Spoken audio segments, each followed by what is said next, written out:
If you've ever thought, I'm not ready yet, or I'm not an expert, this conversation is for you. Karen Yankovich helps midlife women stop hiding and start being seen. I'm Candice Ridardi. This is Gratitude Geek, the podcast for Gen X women solopreneurs weaving gratitude into their business strategy. Let's talk about visibility, y'all. Welcome, Karen. Thanks for having me, Candice. I can't wait to jump in. So I hear I'm not an expert, or I don't feel like I'm an expert all the time. Yeah. I really want to talk about that. But first, let the audience know who you are and what you want them to know about you. Yeah. So my name's Karen Yankovich. I am a LinkedIn and PR consultant, coach, marketing expert primarily for women. And I want there to be more wealthy women in the world. I think women need to do a better job of stepping into our genius so that we can get paid for what we know we can get paid for, because women with money can change the world. Mhm. So that is kind of like my mission. And I am the host of the Good Girls Get Rich podcast. And I think we're in like the 360s as we're recording this. So there's tons and tons of episodes there. I just think that, like you said, so many women, they wait. Like there's studies, Candice, and I'm sure you've seen them, that show that if there's a job posting and there's 10 requirements, if a man has 5 of those requirements, he'll apply. A woman needs 12 before we will even apply for that job, and it is systemic. I love men. This is not man bashing. This is women supporting. I primarily focus on women because I think women need to hear this more. I don't really care what your body parts are or how you identify. I just think that women need to step into this because there's so many examples of men that are getting opportunities over women when women are more qualified.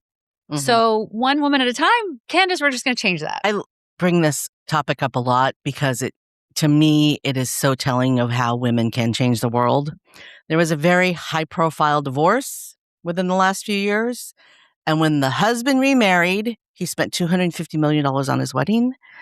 And the wife is spending her wealth giving very quietly to charities of her choice, uplifting HBCUs and Candice, how Planned amazing Parenthood is it that she can do that? That's what I want everybody to be able to do. It isn't about yes, we want to be able to put our kids in lacrosse camp or whatever it is, right? Mm-hmm. But at the same time, imagine if something comes up and you just want to donate to a cause, and you can, right? Because I know there's been times in my life where I couldn't. Right. And there's been many times in my life, I was a single mom. I raised 4 kids. There was many times in my life that I had to make choices for my kids that killed me, that I couldn't do what I wanted to be able to do for them. And, for whatever reason. And I just swore I was going to do everything I can not to be in that situation, to be able to.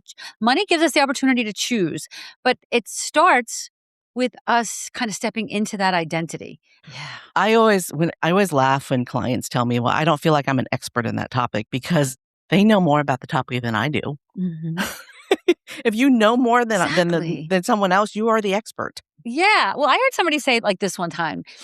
Sometimes when you look around you at the other experts in your field, you feel like a 5th grader, but to a 3rd grader, you're a big deal. Mm-hmm. Right. So you got to remember that not everybody is going to choose to. I mean, I want you to position yourself as if you're peers with the most influential people in your industry. And I love to work with people on that. Putting that aside, a big part of that is identity, right? You have to believe that you can affect change in the people that you are working with, right?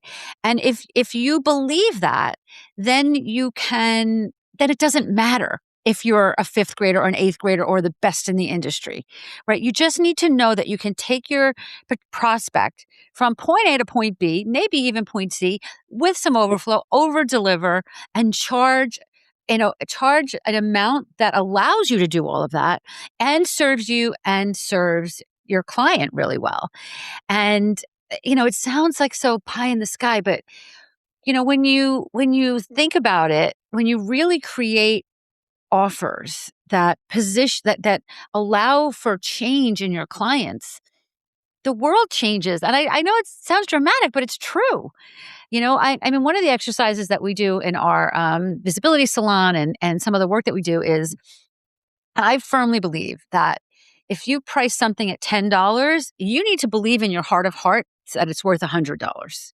So if you price something at $10,000, you need to believe in your heart of hearts it's worth $100,000, right? And we have exercises like 50 reasons why this $10,000 offer is really $100,000 value. And when you do that and you start to feel that, you can start to shift that energy of I'm not really qualified, right? Because you are.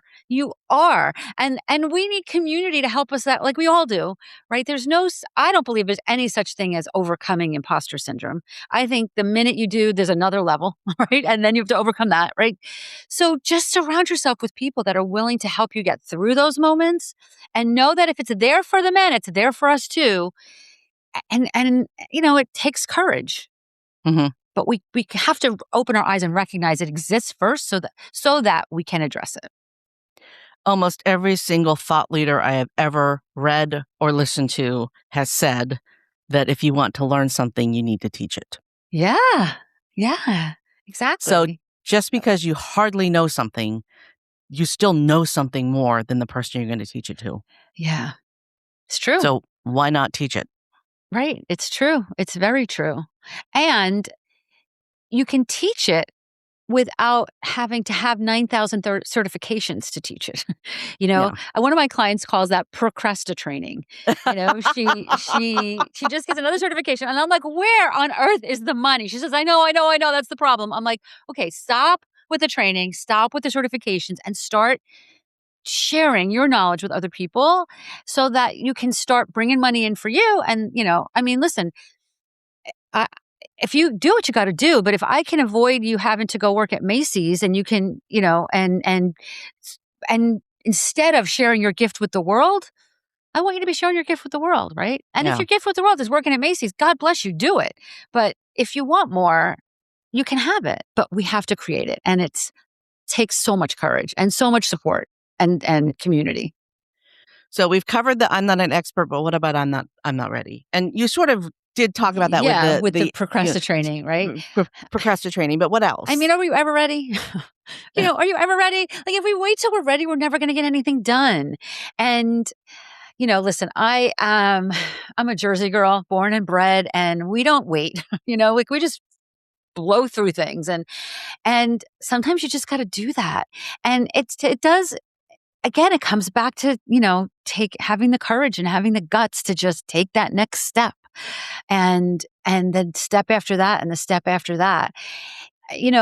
Giving yourself deadlines, and honoring them, right? We honor deadlines. Like so many women that I talk to, when they had paycheck jobs, they had deadlines, they met the deadlines, right? Mm-hmm. But when we work for ourselves, somehow those deadlines become softer, right? We're like, well, I'll finish it tomorrow then. We have to honor ourselves and our businesses the way we honored our paycheck businesses. And it doesn't, I am a firm believer. It doesn't have to be constant, but it does need to be consistent. And just do it. Like just say in the next month, here's what's going to happen. And then take steps to make it happen. I'm a big fan of this is going a little bit around the world here, but labyrinths. And the reason I love labyrinths is you just take the next step and the next step and the next step. You're not looking at the next 100 steps. You're looking at the next step and the step after that. And when you just take one step at a time, before you know it, you've completed the entire labyrinth.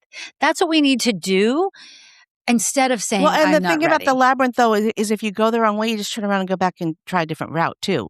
Right. Well, most labyrinths don't have, it's not a maze, it's a labyrinth. Most labyrinths don't have like a wrong way to go. Oh. Do you know what I mean? You just follow one path, and when you get to the end of it, you're at the center, Okay. But I guess I didn't know the difference between a labyrinth yeah, and a maze. neither did I. And until I learned, and it was just so eye-opening to me because there was just something really soothing about just taking the next step and the next step and knowing you almost didn't even have to pay attention to the next 20 steps. As long as you knew that what the steps were and that you had to take one step at a time, you eventually got to where you needed to be. And Mm-hmm. that's what we even need if you to couldn't remember. see what was around the corner. Right. Even if you look at it and it just looks like a mess, right? You can't figure out how on earth you're going to get to the middle, but just take that next step.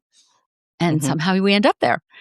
My husband and I took a road trip and we were driving to Salt Lake City from Vegas, and in front of us was a mountain. And it literally for miles and miles and miles looked like the road was going to drive straight into the mountain. And at the very last minute, we saw that it went around. And, but we didn't see that it went around. It just looked like we were going to drive into that mountain for probably an hour and a half. Right. And that's what we need to do. And we can do it. We can do it. Your expertise is in LinkedIn. And I hate to tell you this. Oh, no. You think you're the first one? I don't even have to guess what you're going to tell me. Go ahead. I am so over social media. I uninstalled LinkedIn from my phone. I uninstalled Threads from my phone. I have the only social media app I still have on my phone is Instagram, and I really wanted to uninstall it, but I can't because I have a content creation agreement that I have to have. Instagram, right? I'm just so over social media. But what's attractive to me and what is, according to the AI social, the AEO is AI, optimization. AI engine optimization. I couldn't get the words out of my mouth. It's saying Pinterest and Reddit, that those are the two places that these AI engines are getting their information from. In terms of discoverability, and I know that visibility and discoverability are two different things, but in terms of discoverability, that's where this stuff is coming from. And Pinterest is so easy because you don't have to interact. You just have to put in, right?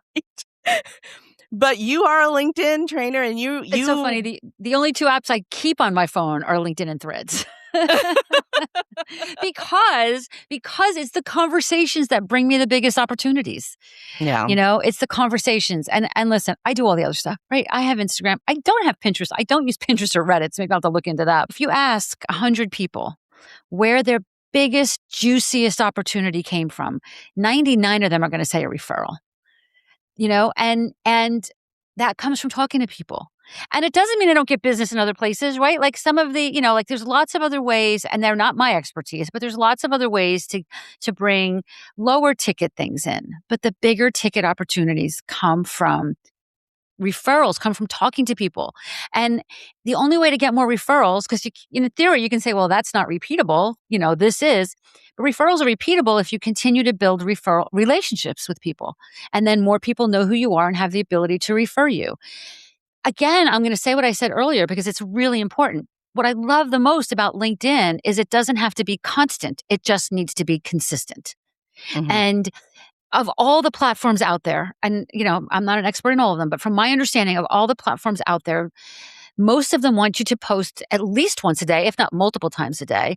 LinkedIn, a couple times a week is plenty. They want you to be having conversations. If you said to me, and I'm just going to, if you said to me, one thing, Karen, I can only do one thing on LinkedIn, what should it be? It wouldn't even be posting. It would be jump into conversations that other people are having, right? Because what happens then is it drives them to your profile. Hopefully you've done the work to have a profile that positions you the way you want to be seen.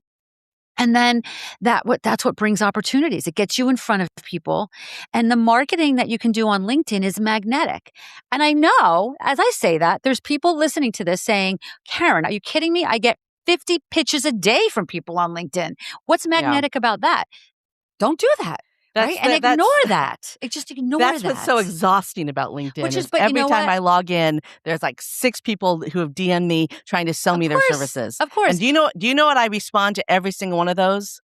Your bro marketing is so 2005. I love that. Every single one of them. They pitch me this stuff, and I teach LinkedIn. We can help you with your LinkedIn leads. I'm like, dude, have you read my profile? Yeah. But here's the thing.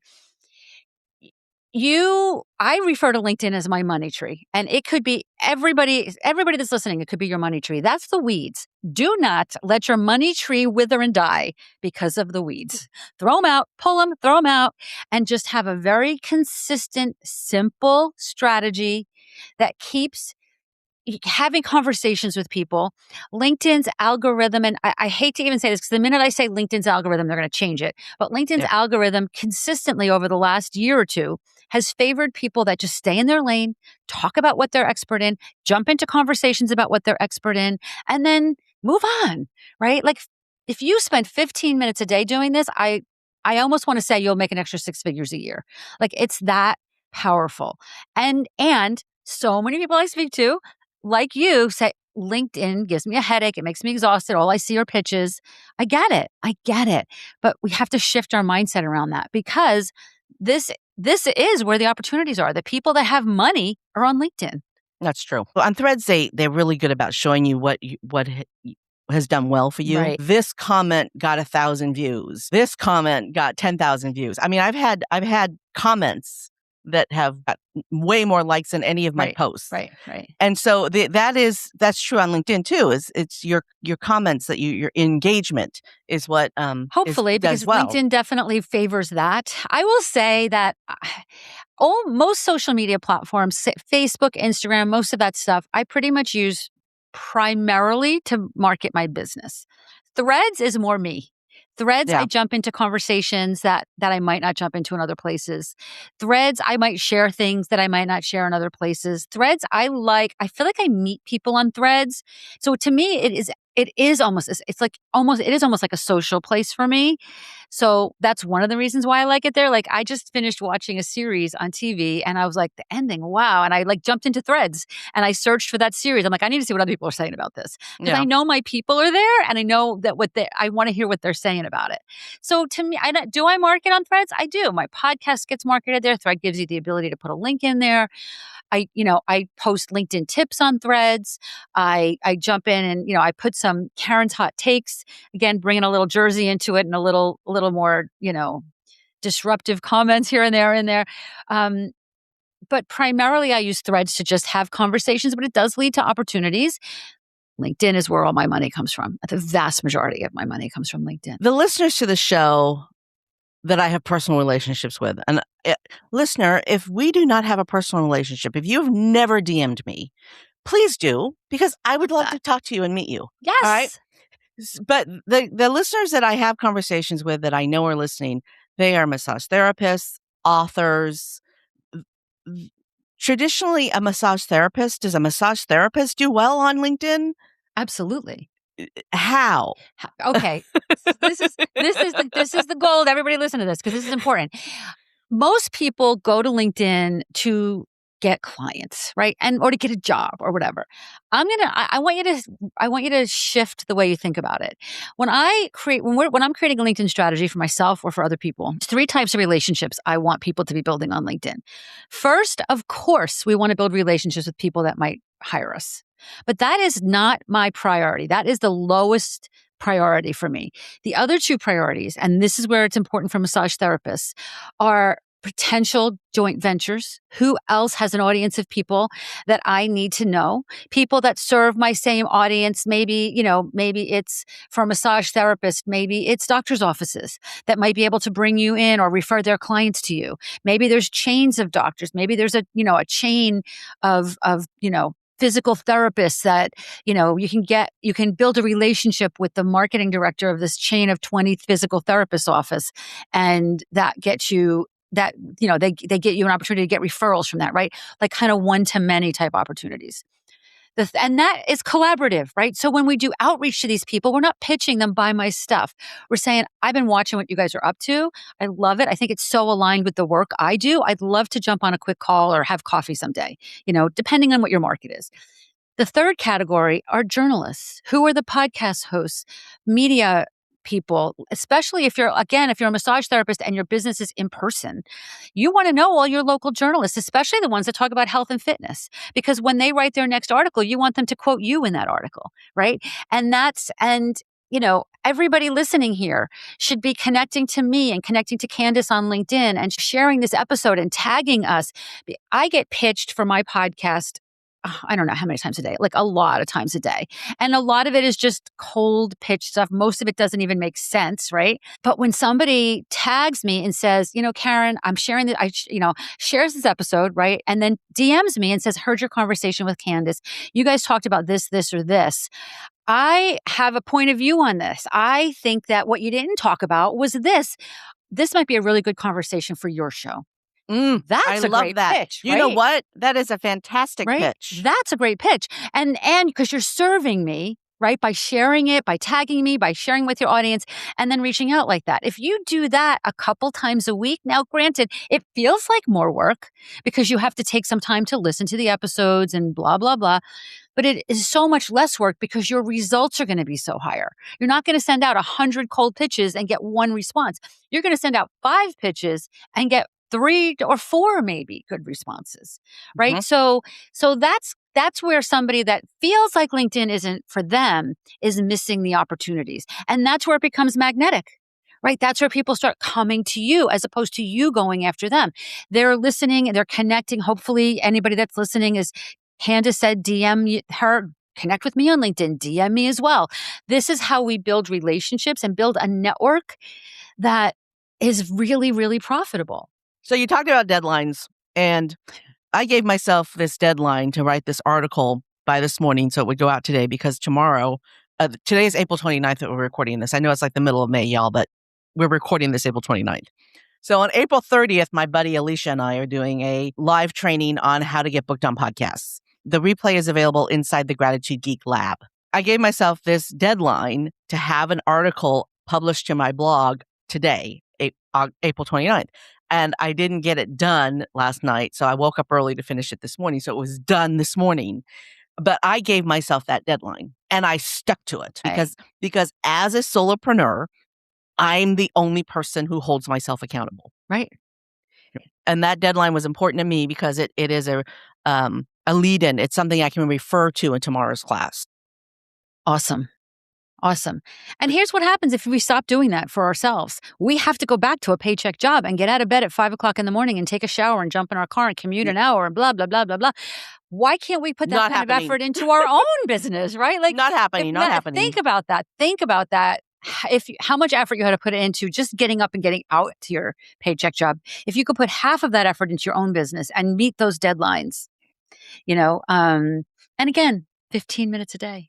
But podcast guesting is top of mind right now. Mm-hmm. And since you were talking about pitching hosts and being their guest, podcast guesting is earned media. It is a way to get your message out there at very little cost to you. If you hired somebody to place you on a show, that's one thing. But if you want to earn your guest spot, you can pay for it by leaving a review for the show after you've listened to the episode that you listened to before you pitch the host. Pay for your guesting by leaving a review. That's so valuable. And it will take you 5 minutes. Yeah.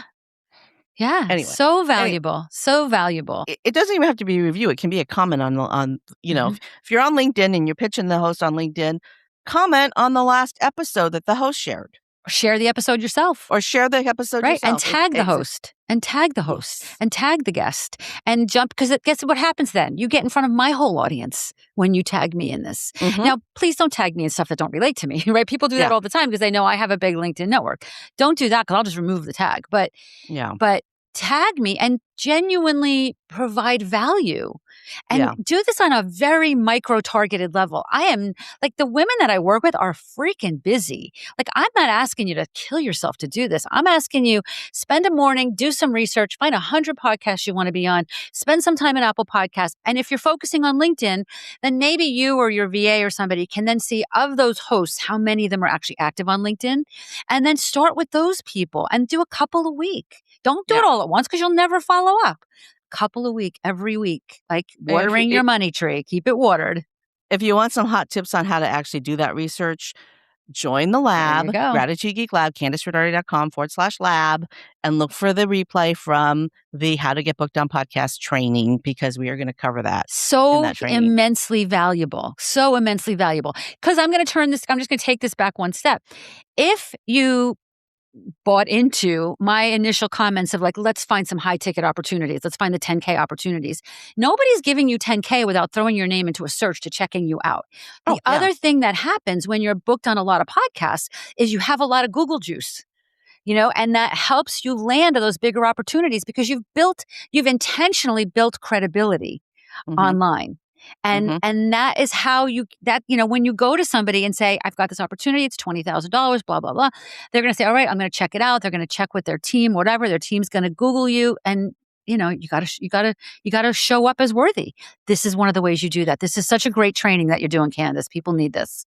So I want to talk about how powerful it is to work with. I mean, you and I, we both have top 3%, top 2% podcasts, right? Mm-hmm. Which is huge, but they're not Amy Porterfield and, Seth Godin. Yeah, this week, right? And So it's a lot easier to get booked on a show with a Karen Yankovich or a Candice Doherty. No, well, not really, because my wait list is really long. You're just thinking the same thing. But feel free to do these strategies because we do appreciate them and it does work. But your chances of getting booked with a Candice or a Karen are a lot better than an Amy Porterfield or a I don't know. Mel Robbins. Okay. It's a lot more difficult to get on those shows. But I've had guests on my show like Alan Dibb and the director of the Vatican Observatory and the founder of BNI. I've had these guests on my show. So if you were to Google me, you would see my face alongside of their faces. Yes. Well, if you were a guest on my show, you would see your face alongside those guests too. Yes. So that is a form of visibility and authority. Yeah. Right? If she interviews him and then she also interviews her, then her, I should have made up a name there, must be somebody who knows what they're talking about. Yes. It gives you credibility. And that is, in the world we live in right now, where there's just so much noise online, we need this. We need to create this credibility for ourselves, or we're not going to be able to get the opportunities that are there for us. I don't want you to have to get a million opportunities. I want you to have to get a couple that keep you well paid. And that happens when you look worthy of them. And we have to create that. I mean, I would love to tell you Oprah's going to knock on your door next week, but probably not going to happen. You have to create the opportunities. You have to go after them. Yeah. So in one of the episodes of yours that I listened to, you talked about the idea of not constantly coming up with new content, but or new messages, but actually having one message that you repeat over and over again. Yes. I don't know. I interviewed recently this guy by the name of Vinny Potestivo, and I love Vinny. Don't you love Vinny? Yeah, Vinny's awesome. So it was just last week. We added a live video component to our podcast. Like, I feel like people sometimes want to jump into the conversations, and Vinny was my guest last week. And Vinny talked about the fact, and I was like, hold on, everybody needs to hear this. Like, and you guys know this, you've seen this. If like something comes out with a new something, they show it 25 times in a week, the same freaking episode, because they know somebody's going to be available Tuesday at 8:00. Somebody's going to be available Thursday, Friday morning, right? And we, who are not the Netflix of the world, think we need to keep coming up with new content, right? Well, and it's important for us to recognize that Vinny comes from MTV. He was a producer and a casting director. So he is very entrenched in the way that TV does things. Yeah. And they do. If a new TV show is coming out, you see the ad for that show 3 times during a commercial break. Right. And we feel like we have to keep coming up with new stuff. People aren't seeing our existing stuff. So it's okay to share it in multiple places, in multiple ways, the same exact thing, and that's how we, and again, I'll go back to LinkedIn is prioritizing showing content for people where they know what they stand for. If you're talking about walking dogs on Tuesday and Reiki on Wednesday and LinkedIn strategy on Thursday, LinkedIn doesn't know who to send to you. But if you're talking about, if you have the same message over and over, even though you are so sick of saying the same things over and over, people need that. And the algorithms favor that. And that's how it becomes magnetic. And we don't have to go after as much. It starts to come to us. And that's one of the reasons why it's important to share your stuff in multiple ways, in multiple places. I was having a lot of difficulty finding that messaging because primarily I'm a podcast host who has a community about her podcast. And I finally settled on, I have conversations with interesting people about things that Gen X women solopreneurs find useful. I like that. And that's my framing. Right? That way I can share things from different guests with different ideas, but a Gen X woman solopreneur is going to find it interesting or useful. So Gen X women listening right now who are hesitant about getting on LinkedIn because they don't think their solopreneur message is a good fit for LinkedIn should find this next section useful, because you're going to tell us why, Karen. Why should a Gen X woman solopreneur be on LinkedIn? Because it is the one place on the internet that you can create what you want people to know about you. It's indexed very tightly by the search engine. So it is going to come up high if you take some time to create a great profile. If you Google my name, my LinkedIn profile comes up on the first page. And there's lots of ways, like, listen, there's done and there's strategically done. I want your LinkedIn profile to be done, but there's lots of places that you want to put, and we don't have time to get into this here, but where places you want to put specific keywords and you want to have a keyword strategy for your LinkedIn profile, blah, blah, blah, blah. That being said, if you are a money coach for women in insurance, right? And you want speaking engagements, if you don't put that in there, the person that is a money coach for, women in insurance and wants that is going to get that business, whether or not they're qualified. Right? So you have to put yourself there because that's where people are going to find experts. They're going to LinkedIn to find experts. They're not going to Instagram. They're not going to Pinterest. Maybe they're hanging on Reddit a little bit. I don't know. I don't know enough about Reddit, but this is where they're going. And you need to, I mean, I know I said earlier, if you did nothing else, just go in and engage with people. But before you do that, do a great profile, right? Have a great profile. Take some time to really create a profile that positions you well, is full of keywords. Is not all, you want it to be about you. You want to tell them about you, but you want to make it about them, right? Nobody really cares that you're the CEO. Nobody's searching for a CEO, right? But they might be searching for, a money coach who helps women over 50 create enough wealth to retire at 60, right? You're still telling them about you, but you're making it about them. Enough about how to do it, but the whys are just enormous. LinkedIn touts itself, although I have doubts about this, as the number one content hub on the internet, right? It's got its Pulse platform where everybody's posting newsletters and articles, and there's experts posting there. There's a lot of content on LinkedIn, and it is indexed highly. And if you want to come up as an expert, right now, I know Instagram is now indexing content as well, which is great. I love that. I love that for us, right? But it's not linking out. But they're going to see, they're just going to see your Instagram post. They're not going to see your credibility. What makes you worthy of their money or even just their time initially, right? So, again, a great profile that nobody sees is kind of like nailing a flyer to a tree in the middle of the forest, right? So have a great profile, but then have a strategy to get some eyes on that profile. And it is the simplest strategy platform of all platforms on the internet. It really is. You don't have to post 10 times a day. 3 times a week is plenty. Maybe 4 if you want to do it. You may even want to have a strategy to do a little bit more. I just think you need to be there, and it's where the opportunities are. So if you want your competitors to be getting these keynote speaking gigs, then no, don't go on LinkedIn. But if you want them, that's where you need to be. Okay, so let's talk about keyword strategy. I am an SEO person. I'm an old school internet marketer. I built a custom furniture business where we made king size beds for antique furniture collectors. Cool. Through keyword optimization. All right. SEO is my baby. Keywords are the thing. Further your keyword strategy. Should you have your own unique set of keywords for LinkedIn, or should you use the same keywords you're using on your blog?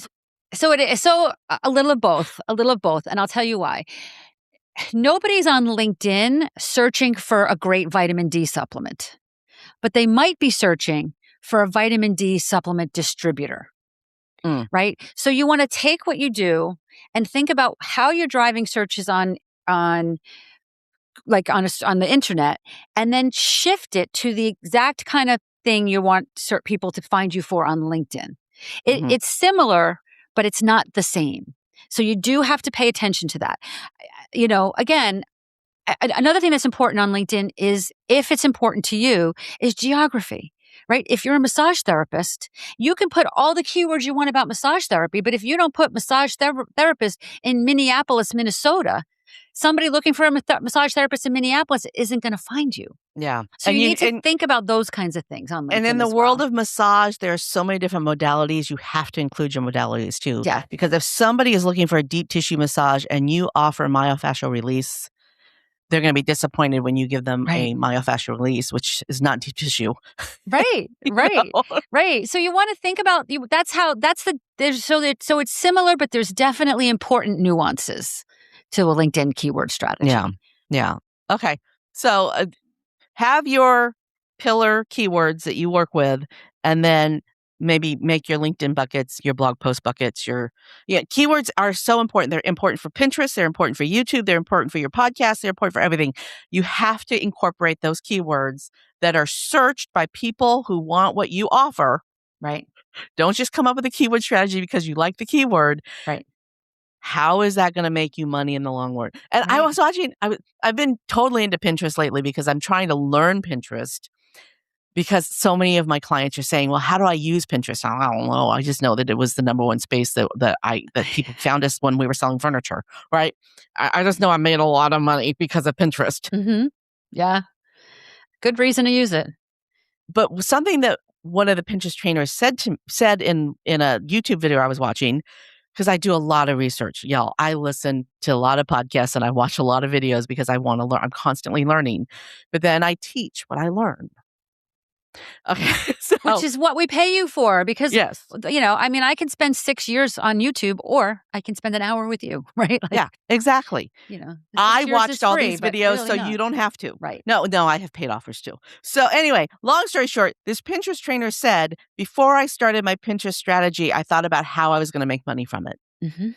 She thought she came up with the money aspect first, which is what a lot of women, especially those of us who are Gen X, don't do because we're not ready yet and we're not experts, right? So I hope that if you've listened to this so far, you realize that you are ready and you are an expert. Yeah, yeah. Can I just say, when I am a little older than social media, as you guys might have noticed. And when I started my career, I was in IT sales, and I was very often the only woman in the room. And if I didn't portray confidence, I was never going to get a word out of my mouth. So I can't tell you how many times I left meetings and somebody on my team would say, "What the hell did you just promise them? Like, do you know what you're talking about?" I'm like, "No, but we're going to figure it out now." Like, I wouldn't promise things that I didn't think we could deliver. Like, I don't want you to do that. But if I didn't portray confidence, I would never have gotten a word in edgewise in this room full of men. What I didn't know was that was preparing me for this. Mm-hmm. Most women don't have that same, training grounds that I had in how to show up confidently. And that's really why I started teaching LinkedIn, because I saw that women were not doing that.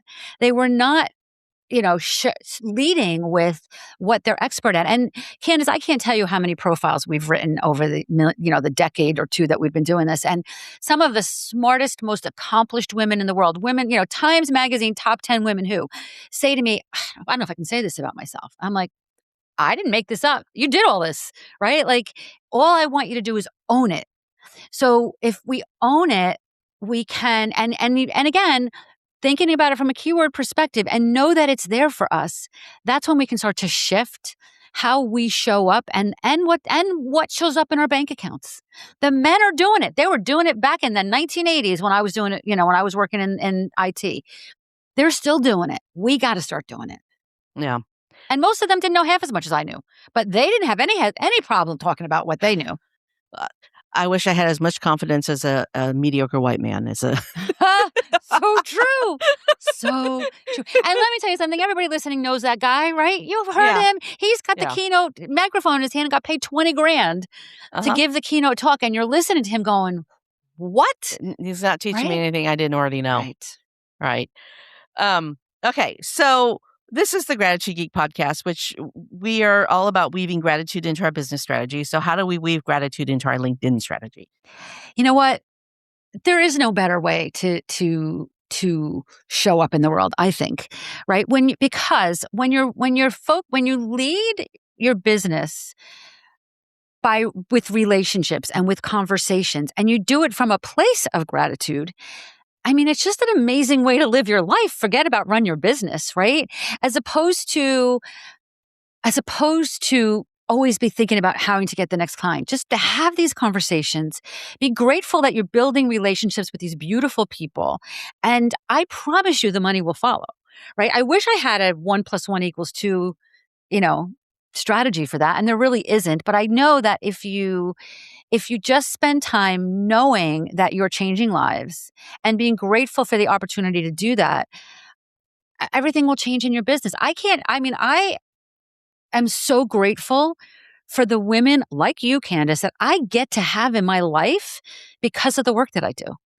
Right. And I do it when I don't know, I just think that's the premise that I just kind of move forward with. I'm grateful when I see one woman able to do something financially that she wasn't able to do before she started working with me. Like, I feel like that's the contribution I could make to this crazy world we're living in right now, right? That one woman at a time. I'm grateful that I've got the ability to do that. And I'm grateful that the women I choose to work with get to do more for the world. I remember like 2 years ago, it was the end of the year, and we were on a Zoom call in my program, and I just asked all the women, like, what did they want to do in the upcoming year?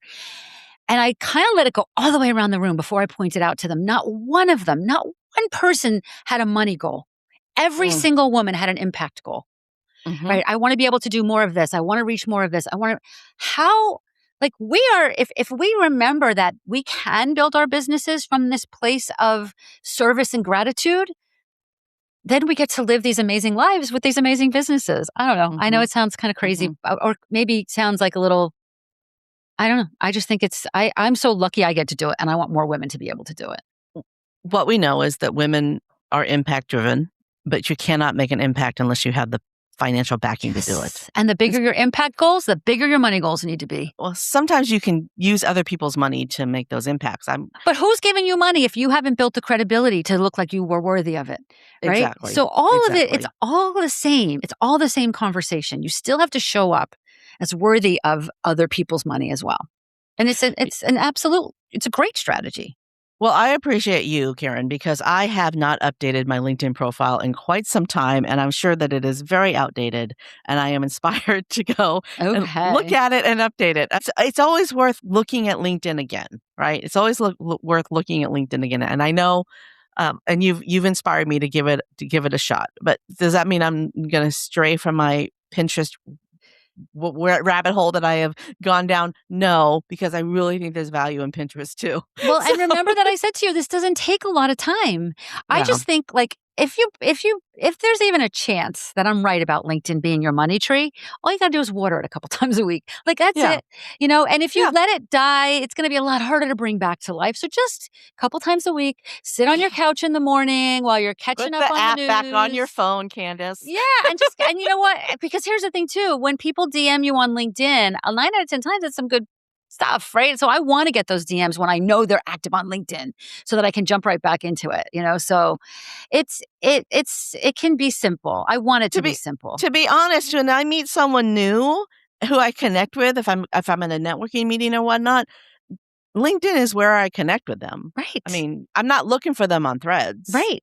And I want them to look at your profile and go, ooh, I didn't know that about her. I need to know her better. Like when you follow up with them the next day, right? Yeah. That's just an amazing way of just, people say to me all the time, where do I get more leads? Where do I get more leads? Like, I don't know, you probably talk to 20 people a week. Those are leads. Follow up with them on LinkedIn. Well, I want to spend a few minutes talking about how there is so much to do on LinkedIn, but you don't have to do all of it. Like you don't have to have a newsletter. Right. You don't have to join groups. Right. I find it really interesting that you have a Facebook group about LinkedIn when there are LinkedIn groups. I have a LinkedIn group. I have tried to use LinkedIn groups. They just suck. They just suck. People don't engage in them. Yeah. And you can't, I did a challenge one time, one of those like 5-day challenge things. And I was posting so much in my Facebook group that Facebook shut me down, like my profile down. So like so I did a video and I sent it to somebody on my team and said, put this in the group, tell them we're moving over to LinkedIn. I still got more engagement in my Facebook group for the rest of that challenge than I got on my LinkedIn group. Like it's just LinkedIn. I wish they would do a better job with groups. I don't even pretend anymore that it's valuable. I mean, there's a couple things that are valuable in it, but not enough to really think it's going to make an impact in your business. I don't think. I've never seen any actual engagement in groups in LinkedIn. It's mostly people just spamming them.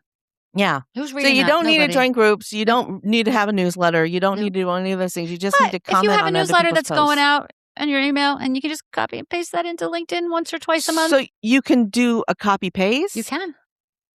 And it doesn't change the authority with SEO? Sounds like you're a bigger SEO expert than I am, but I have asked many an SEO expert that question, and I've been told no. Change a few things, but no, I've been told no.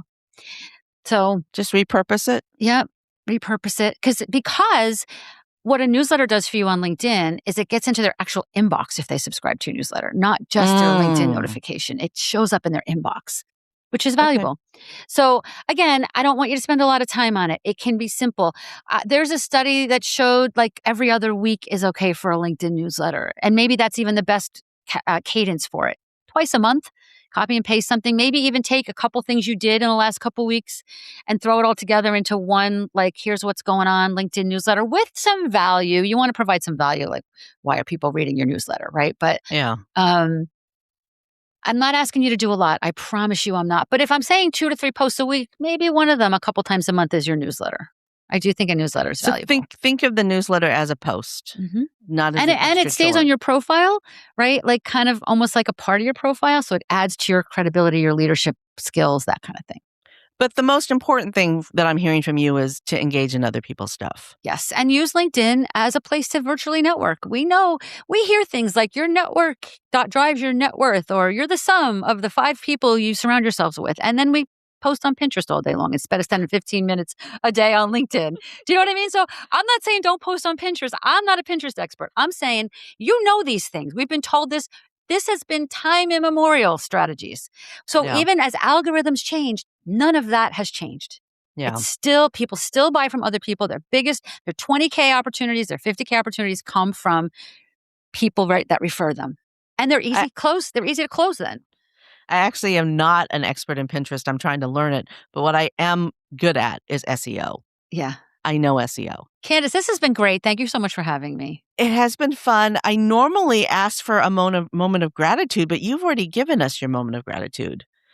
So before we wrap up, is there anything that you wanted to mention that you didn't get a chance to mention? So we talked a lot about your LinkedIn profile, and I said I want you to get that out of the way. We are, as we speak, now I know I have a deadline because Candace just told me when this is going live. We are in the process of completely revamping our LinkedIn profile training course, which you can still get at this moment in time, and will always be able to get at linkedinprofiletraining.com. But it's my team is working on a new landing page for it, and my job is to redo the training. It will be done by the time this goes live. So I would check that out. It's very inexpensive, but it's just a way to take that off of your plate so that you can do all the fun things we talked about doing here. Thanks for tuning in to Gratitude Geek, the podcast for Gen X women solopreneurs, weaving gratitude into your business strategy. Our theme music is by Rev Brock and Soul Lily. I've been your host, Candace Ridardi. Stay groovy, my friends. Stay groovy, my friends.